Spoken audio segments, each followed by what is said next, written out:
Hello and welcome to the Rai Centre in Amsterdam. It's Monday, the 10th of September.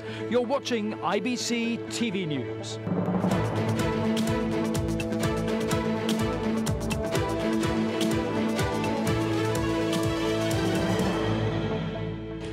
In today's programme, how social media is affecting news coverage.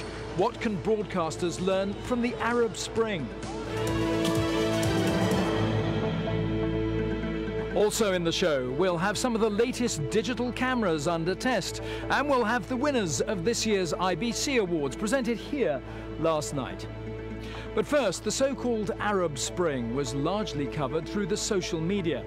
News programmes eagerly snapped up video clips posted online. As the IBC conference heard, this has serious implications for mainstream broadcasters. Julian O'Neill reports.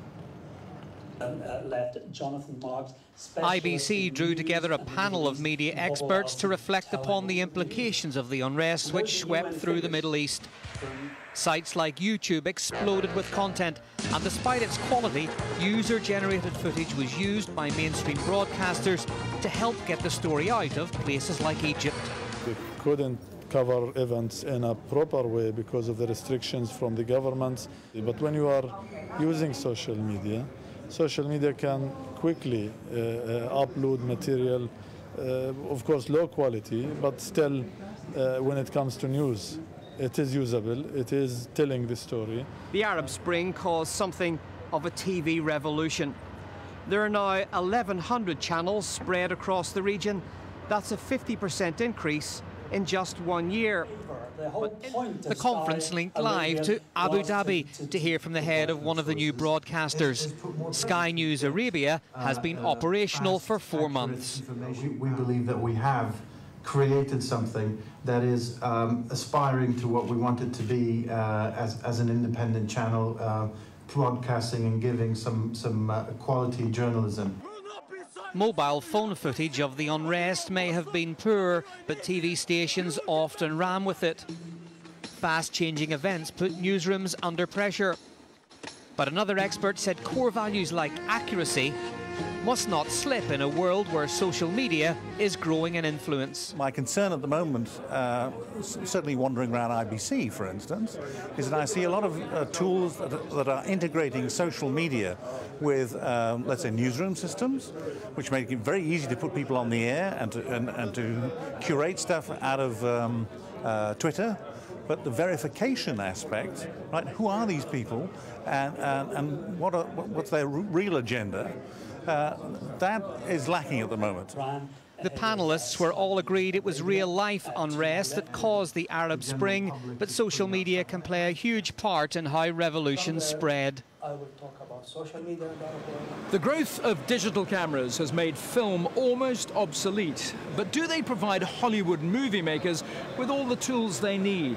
Well, that's been a topic for discussion here at IBC, where delegates have been looking at detailed tests on 6 of the latest cameras. Marie-Claire Kerry-Jones reports. Hollywood is the home of cinema. So is the latest generation of digital cameras set for the demands of Tinseltown. 150 experts from the film industry took part in the Image Control Assessment Series in LA, putting 5 digital cameras and 1 film camera through their paces. 2 film scenes were set up to assess the components such as daylight latitude and nighttime dynamic range, as well as the workflow. Every workflow for every project tends to be different. It's hard to budget, it's hard to plan, and it's hard to ensure everybody who's involved that you're getting the best out of the images.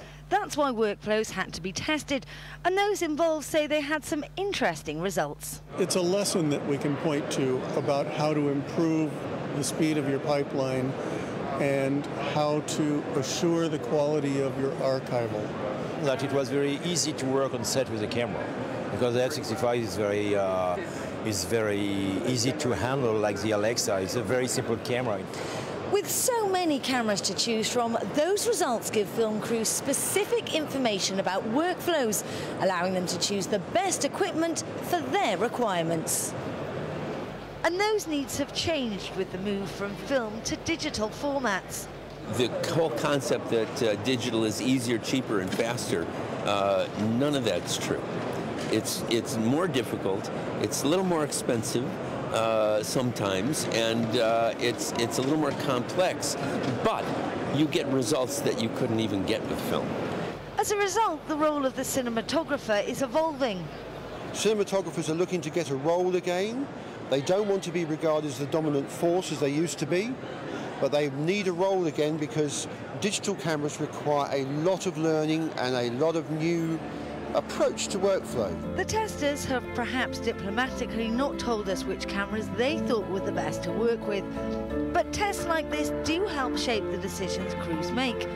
Choosing the right equipment can help to ignite a success at the box office.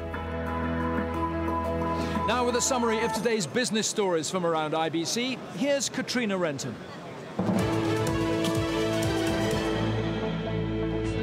Thanks, Rob.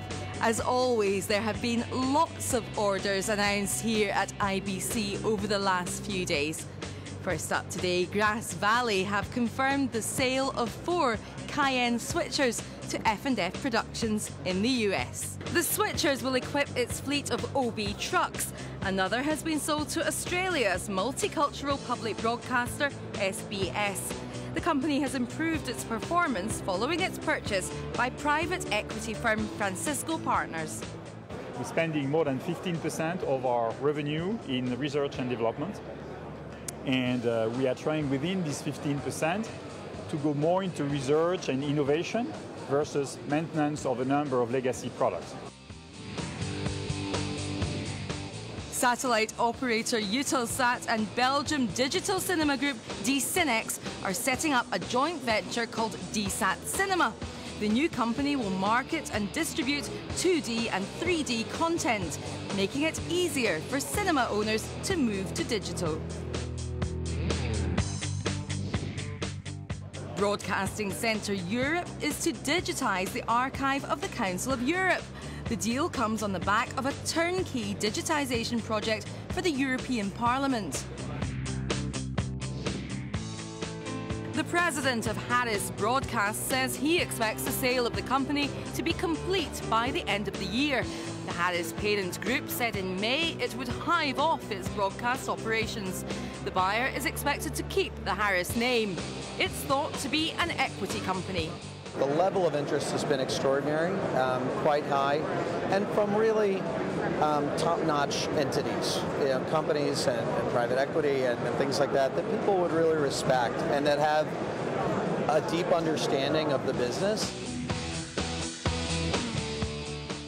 And finally for today, Ma TV, the leading Telugu language TV network in India, has commissioned Prime Focus Technologies to digitise its broadcast operations. Ma will use the Clear hybrid cloud platform to manage and digitise content.